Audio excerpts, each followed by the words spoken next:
नमस्कार, बहुत स्वागत है आपका हमारे खास कार्यक्रम में और मैं हूं आपके साथ अमनदीप।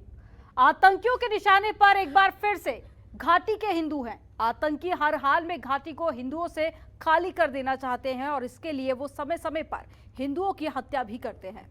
वो हिंदुओं के दिल में इतनी दहशत भरना चाहते हैं कि हिंदू खुद ही घाटी छोड़कर चला जाए। ना जाने पर मौत की सजा तय की जाती है। ये मौत की सजा वैसी ही होती है जैसे कि 1990 के दौर में हुआ करती थी, जब मस्जिद से ऐलान कर हिंदुओं को कश्मीर छोड़ने के लिए कहा गया था और घाटी में हिंदुओं को दर्दनाक तरीके से प्रताड़ना दी गई। लेकिन ये प्रताड़ना भी उनका हौसला नहीं तोड़ सकी और इसी का नतीजा है कि 2 साल के बाद एक बार फिर से अमरनाथ यात्रा की शुरुआत हो गई। हालांकि इस यात्रा में लोगों में उत्सुकता और डर दोनों देखा गया। आखिर कब तक हिंदू घाटी में डर के साए में जीते रहेंगे?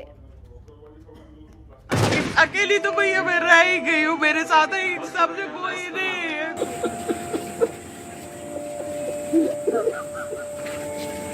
हम चाहते हैं कि ये ब्लडशेड जो इनोसेंट किलिंग्स है ये कश्मीर में रुक जाए। आखिर कब तक ये बेगुनाहों का खून सड़कों पे बहता रहेगा?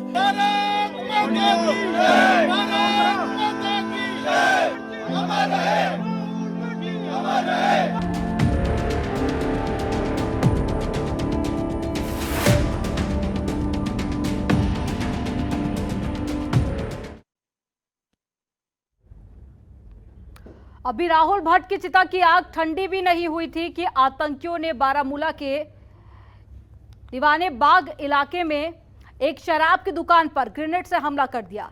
इस हमले में राजौरी निवासी रणजीत सिंह की मौत हो गई, जबकि 3 लोग घायल हो गए। हमले के बाद भय में जीवन जी रहे घाटी के हिंदुओं को कश्मीर रेंज के आईजी ने हौसला देने की कोशिश भी की। आईजी ने सभी हिंदुओं की सुरक्षा की गारंटी लेते हुए उन्हें घाटी नहीं छोड़ने को कहा है। लेकिन क्या बस इतने से हिंदुओं का डर खत्म हो जाएगा? इसी पर देखिए हमारी एक खास रिपोर्ट। घाटी में हिंदुओं की टारगेट किलिंग। घाटी में आतंकी फिर हुए सक्रिय। भय में घाटी के हिंदू फिर करेंगे घाटी से पलायन। साल 1990 की नरसंहार की यादें अभी पूरी तरह से धुंधली भी नहीं हुई थी कि दोबारा घाटी में बचे कुचे हिंदुओं को घाटी से निकालने की पूरी तैयारी आतंकियों ने कर ली है। एक के बाद एक हिंदुओं को टारगेट कर मौत के घाट उतारा जा रहा है। आश्चर्य की बात है, आतंकी बेखौफ होकर घटनाओं को अंजाम दे रहे हैं। अभी राहुल भट्ट की चिता की आग ठंडी भी नहीं हुई थी कि आतंकियों ने बारामूला के दीवान बाग इलाके में एक शराब की दुकान पर ग्रेनेड से हमला कर दिया। इस हमले में राजौरी निवासी रणजीत सिंह की मौत हो गई, जबकि 3 लोग घायल हुए हैं। हमले के बाद भय का जीवन जी रहे घाटी के हिंदुओं को कश्मीरी रेंज के आईजी ने हौसला देने की कोशिश की। आईजी ने सभी हिंदुओं की सुरक्षा की गारंटी लेते हुए उन्हें घाटी नहीं छोड़ने को कहा है। दहशतगर्दों ने उनका कत्ल किया है। आज हम प्रोटेस्ट इसलिए कर रहे हैं, हम पाकिस्तान के खिलाफ प्रोटेस्ट कर रहे हैं, हम दहशतगर्दों के खिलाफ प्रोटेस्ट कर रहे हैं। हम यूएनओ से मांग कर रहे हैं कि पाकिस्तान पर प्रेशर डाला। हम मोदी जी से मांग कर रहे हैं, जिस तरह 2 बार उन्होंने सर्जिकल स्ट्राइक करके दहशतगर्दों को सबक सिखाया था, तीसरी बार करने की जरूरत है ताकि कश्मीर में और राहुल और रियाज शहीद ना हो। और जिस तरह से यहाँ कश्मीर में टूरिज्म बढ़ा है, जिस तरह कश्मीर में अमन फैल रहा है, पाकिस्तान और उनके दहशतगर्दों को ये रास नहीं है, उसके खिलाफ हम उसके खिलाफ हम प्रोटेस्ट कर रहे हैं। उसको जो निशाना बनाया गया है, ये इंसानियत का कत्ल किया गया है। गुनाहगारों को किसी कीमत पर माफ नहीं किया जाएगा। हमारी सेना, हमारी पुलिस और पैरामिलिट्री जवानों ने कश्मीर घाटी के अंदर जितने भी आतंकवादियों के बड़े आतंकी सरगना हैं, उनको पहले ही मौत के घाट उतार दिया है। कुछ जो बचे खुचे हैं और अपने आप को छिपकर कभी जंगल में, पहाड़ में और रात के अंधेरे में वार करते हैं, इनका भी सफाया। हिंदुओं की हत्या और आतंकियों की बढ़ती सक्रियता के बाद देश की सियासत भी चरम पर पहुंच गई। हर बार की तरह राज्यपाल ने घटना की निंदा की और विपक्ष मोदी सरकार पर हमलावर है। वहीं आतंकी घटना की जिम्मेदारी टीआरएफ नाम के आतंकी संगठन ने ली है। हालात बद से बदतर होते जा रहे हैं। जहां मरकजी सरकार अपनी नाकामियां छुपाने के लिए हिंदू मुसलमानों को आपस में लड़ाने का खेल खेल रही है और हिंदुओं को मुसलमानों को और मुसलमानों को हिंदुओं का सबसे बड़ा दुश्मन बना के पेश कर रही है। वहाँ जम्मू कश्मीर वाहिद एक ऐसी रियासत है जहाँ अभी भी हिंदू हो, मुसलमान हो, सिख हो, ईसाई हो, बौद्ध हो, आपस में मिलके रह रहे हैं। ऐसे में तमाम जम्मू कश्मीर के लोगों पे ये फर्ज आयद होता है कि हम जो हमारे बीच में रहने वाले, चाहे वो कश्मीरी पंडित हो, चाहे हमारे सरदार भाई हो, उनके साथ न सिर्फ खड़े रहें, तमाम मस्जिदों में हिंदू मुस्लिम भाईचारे की हिफाजत की पुरजोर वकालत की जाए और साथ ही में जो जम्मू कश्मीर का जो भाईचारा है, जो जम्मू कश्मीर का जो इतिहास रहा है, जो हिस्ट्री रही है कि हम इकट्ठे रहने वाले लोग हैं, एक सेक्युलर स्टेट है, पूरे मुल्क को मैसेज दे ताकि मुल्क में जो इस वक्त सरकार है उनको मुसलमानों को बदनाम करने का मौका ना मिले। महबूबा मुफ्ती जी के पिछले कई दिनों से विचारों को देखें या उनके ट्वीट्स को देखें तो यह स्पष्ट हो जाता है कि कहीं ना कहीं वो एक सांप्रदायिक राजनीति करने की इच्छुक है। और पीछे भी देखें तो उनका हमेशा ये रहता है कि अरे पाकिस्तान से बात करिए, जहां से सारी दिक्कतें जम्मू कश्मीर में हुई है, हिंदू मुसलमान को बात करेंगी, कभी भी आतंकवादियों के खिलाफ कुछ नहीं बोलेंगी, उन संगठनों के बारे में नहीं बोलेंगी जो आतंकवाद को फैलाते हैं, उन आतंकवादियों के लिए कुछ नहीं बोलेंगी जो इस्लाम का दुरुपयोग करके आतंकवाद फैलाते हैं। लेकिन कोई मौका मिले जहां राजनीति कर सके तुरंत उसमें कूद जाएंगी, जैसे उनकी राजनीति जो है विकास पे आधारित है या अच्छी चीजों पे। वो तो राजनीति हुई नहीं है उनकी। है जब पुलवामा में बिहार के 2 प्रवासियों को गोली मारी गई, अब हम आपको ग्राफिक्स के माध्यम से समझाते हैं कब कब हिंदुओं को घाटी में निशाना बनाया गया। हिंदुओं की टारगेट किलिंग।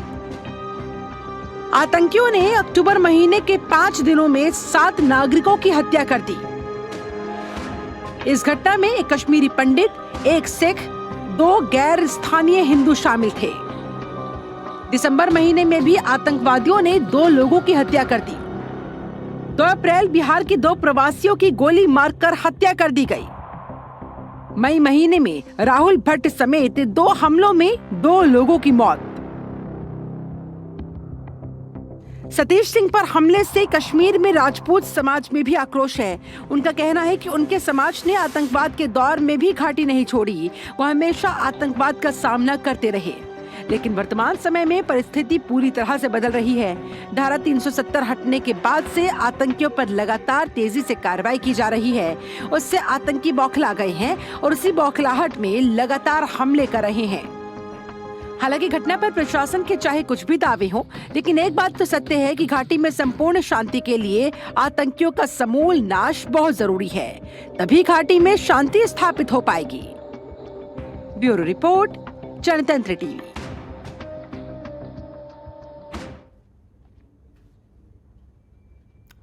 ये रोते बिलखते चेहरे गवाही दे रहे हैं कि घाटी में आज भी हिंदू दहशत में जी रहा है। आपको बता दें कि इससे लोग काफी ज्यादा परेशान हैं और कई बार सरकार से भी मांग की गई है, लेकिन अभी तक इनकी समस्या का कोई हल नहीं हुआ। सक्रिय आतंकी भी जानते हैं कि देश की सियासत किसी भी मुद्दे को आसानी से हल नहीं करेगी और जब से सरकार ने धारा 370 को हटाया था तब ऐसा लगा था कि शायद कश्मीर की सभी समस्याएं सुलझ जाएंगी, लेकिन वो इतना भी आसान नहीं था जितना हम मानकर चल रहे थे। अगर ऐसा होता तो दोबारा हिंदुओं के पलायन की नौबत नहीं आती। हालांकि ये भी सत्य है कि 370 हटने के बाद से आतंकी घटनाओं में जरूर कमी आई है। रिपोर्ट देखिए। अपनी ड्यूटी निभा रहे थे, ड्यूटी अवर्स के दौरान शहीद किया जाता है। ये रिहैबिलिटेशन के नाम पे यहाँ बलि का बकरा बना के रखा है, सियासत का बकरा बना के रखा गया है। ये हमें मंजूर नहीं है।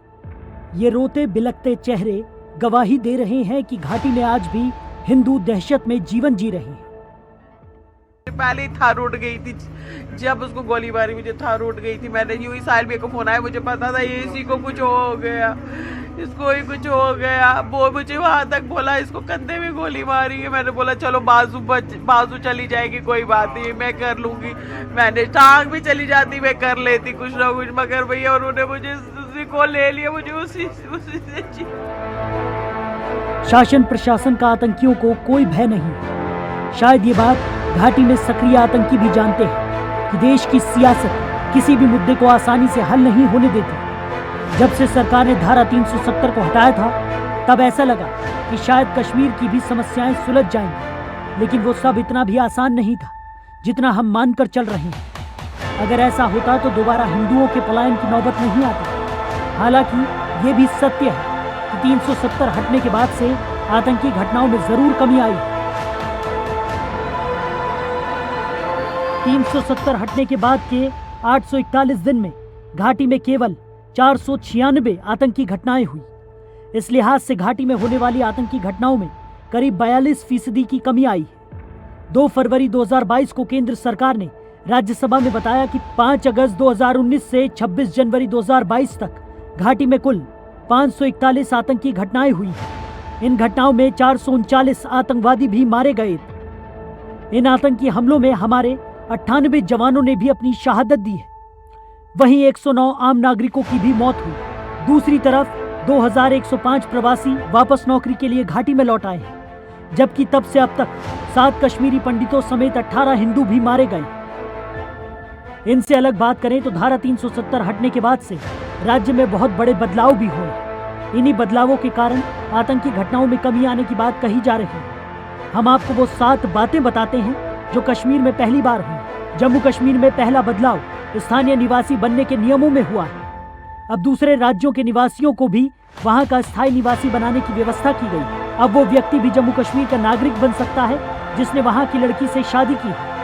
अभी तक ऐसे मामलों में महिला के पति और बच्चों को जम्मू कश्मीर का स्थायी निवासी नहीं माना जाता था। दूसरे बदलाव में केंद्र सरकार ने घाटी से बाहर के लोगों को कश्मीर में गैर कृषि योग्य जमीन खरीदने की अनुमति दे दी है। पहले सिर्फ जम्मू कश्मीर के लोग ही ऐसा कर सकते थे। वहीं 2019 में अनुच्छेद 370 हटने के 20 दिन बाद श्रीनगर सचिवालय से जम्मू कश्मीर का झंडा हटाकर तिरंगा फहराया गया।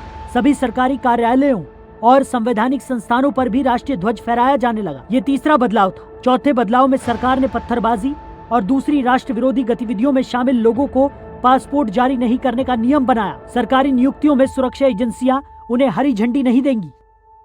5वें बदलाव में सरकार ने जम्मू कश्मीर से विशेष राज्य का दर्जा वापस लेने के बाद वहां पहले पंचायत और फिर बीडीसी चुनाव कराए, जिनमें किसी भी तरह की हिंसा नहीं हुई। धारा 370 ने 2 विरोधी पार्टियों को एक मंच पर ला दिया। जम्मू कश्मीर में जो दल एक दूसरे के विरोध में राजनीति करते थे, वो अब गुपकार गठबंधन के तहत एकजुट है। इसमें पीडीपी और नेशनल कॉन्फ्रेंस जैसी पार्टियां शामिल हैं, जिन्होंने मिलकर चुनाव लड़ा।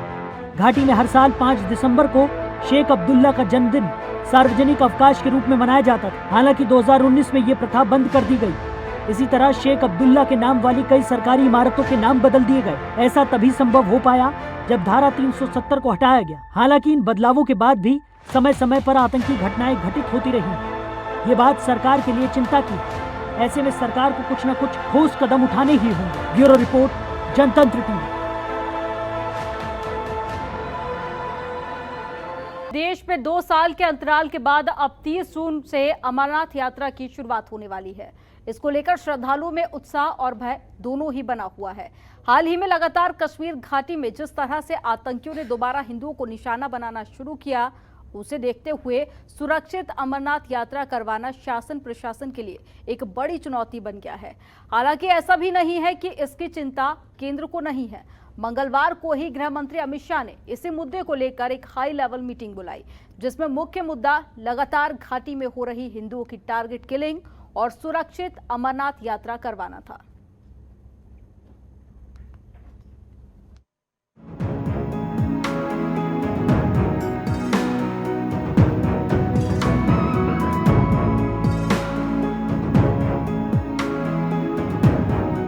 देश में 2 साल के अंतराल के बाद अब 30 जून से अमरनाथ यात्रा भी शुरू होने वाली है। इसे लेकर श्रद्धालुओं में उत्साह और भय दोनों ही बने हुए हैं। हाल ही में लगातार कश्मीर घाटी में जिस तरह से आतंकियों ने दोबारा हिंदुओं को निशाना बनाना शुरू किया, उसे देखते हुए सुरक्षित अमरनाथ यात्रा करवाना शासन प्रशासन के लिए एक बड़ी चुनौती बन गया। हालांकि ऐसा भी नहीं है कि इसकी चिंता केंद्र को नहीं है। मंगलवार को ही गृह मंत्री अमित शाह ने इस मुद्दे पर एक हाई लेवल मीटिंग बुलाई थी, जिसमें मुख्य मुद्दा लगातार घाटी में हो रही हिंदुओं की टारगेट किलिंग और सुरक्षित अमरनाथ यात्रा करवाना था। इस बैठक में लेफ्टिनेंट गवर्नर मनोज सिन्हा, राष्ट्रीय सुरक्षा सलाहकार Ajit Doval, chief of army staff general Manoj Pandey और अन्य अधिकारी शामिल हुए। साथ ही जम्मू कश्मीर प्रशासन के अधिकारी भी बैठक में मौजूद रहे। धारा 370 हटने के बाद श्रद्धालुओं के लिए ये पहली अमरनाथ यात्रा है। इससे पहले हुई अमरनाथ यात्रा पर आतंकियों ने हमला कर दिया था और बीते कुछ वर्षों में अमरनाथ यात्रा पर सबसे बड़ा हमला 10 जुलाई 2017 को लश्कर के कमांडर अबू इस्लाम ने श्रद्धालुओं की बस पर किया था। उस हमले में 8 यात्रियों की मौत हो गई थी, जबकि 18 यात्री गंभीर रूप से घायल हो गए थे। हालांकि बाद में इस घटना में शामिल लश्कर के सभी आतंकियों को सुरक्षा बलों ने मुठभेड़ में मार गिराया था। वैसे तो अमरनाथ यात्रा 1990 के बाद से लगातार आतंकियों के निशाने पर रही है, लेकिन इस बार जिस तरह से कश्मीर के हालात बदले, अधिकांश आतंकी कमांडरों को सेना ने ढेर कर दिया, उससे आतंकी और उनके सरगना हताश है, बौखला गए हैं और इसीलिए वो लोगों में डर पैदा करने के लिए कोई साजिश रच सकते हैं। यही वजह है कि सुरक्षा एजेंसियां पहले से भी ज्यादा एहतियात बरत रही है। 2 साल बाद शुरू होने जा रही इस यात्रा को सुलभ बनाने के लिए जम्मू कश्मीर शासन और प्रशासन लगातार प्रयास कर रहे हैं। गौरतलब है, बाबा अमरनाथ की गुफा दक्षिण कश्मीर में 3888 मीटर की ऊंचाई पर स्थित है। ये यात्रा साल 2021 और 20 में कोरोना वायरस संक्रमण के कारण नहीं हो सकी थी। वहीं साल 2019 में धारा 370 की समाप्त करने से पहले इस यात्रा को तय समय से पहले ही खत्म कर दिया गया था। हालांकि इस साल रिकॉर्ड यात्रियों के आने के अनुमान को देखते हुए सुरक्षा के साथ साथ स्वास्थ्य प्रबंध भी मजबूत बनाए जा रहे हैं। शिव भक्तों की सेहत को दुरुस्त बनाए रखने के लिए यात्रा रूट पर पर्याप्त डॉक्टर्स के साथ 800 अन्य स्वास्थ्य कर्मियों को तैनात किया जाएगा। इसके साथ यात्रा मार्ग पर राष्ट्रीय राजमार्ग से सटे अस्पतालों का विस्तार करने के साथ ही स्टाफ को भी बढ़ाया जा रहा है। वहीं जम्मू कश्मीर के प्रवेश द्वार लखनपुर से लेकर पूरे यात्रा मार्ग पर कश्मीर संभाग तक सुरक्षा बढ़ा दी गई। यात्रा के दौरान ड्रोन से भी निगरानी रहेगी, लेकिन यात्रा शुरू होने से पहले सुरक्षा बल आतंकियों के ठिकानों का पता लगाकर उनके सफाई के लिए व्यापक पैमाने पर अभियान चला रहे हैं और इसमें आने वाले दिनों में और भी तेजी आएगी। अमरनाथ यात्रा की सुरक्षा में 12,000 अर्धसैनिक बलों के जवानों के साथ ही जम्मू कश्मीर पुलिस की टीम भी तैनात रहेगी। इस यात्रा में 3 लाख श्रद्धालुओं के शामिल होने की उम्मीद है। अमरनाथ यात्रा 11 अगस्त को समाप्त हो जाएगी। इसकी सुरक्षा को लेकर केंद्र सरकार पर दबाव भी है। ऐसे में कोई भी बड़ी आतंकी घटना ना घटे, इस बात का पूरा ध्यान रखा जा रहा है। ब्यूरो रिपोर्ट, जनतंत्र टीवी। और इसी के साथ हमारे खास कार्यक्रम में फिलहाल इतना ही। आप देखते रहिए जनतंत्र टीवी। खबरों के निष्पक्ष विश्लेषण के लिए सब्सक्राइब करें Jantantra TV and press the bell icon. Never miss any update.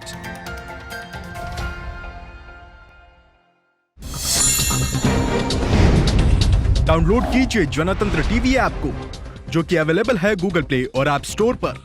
अधिक जानकारी के लिए अभी डाउनलोड करें।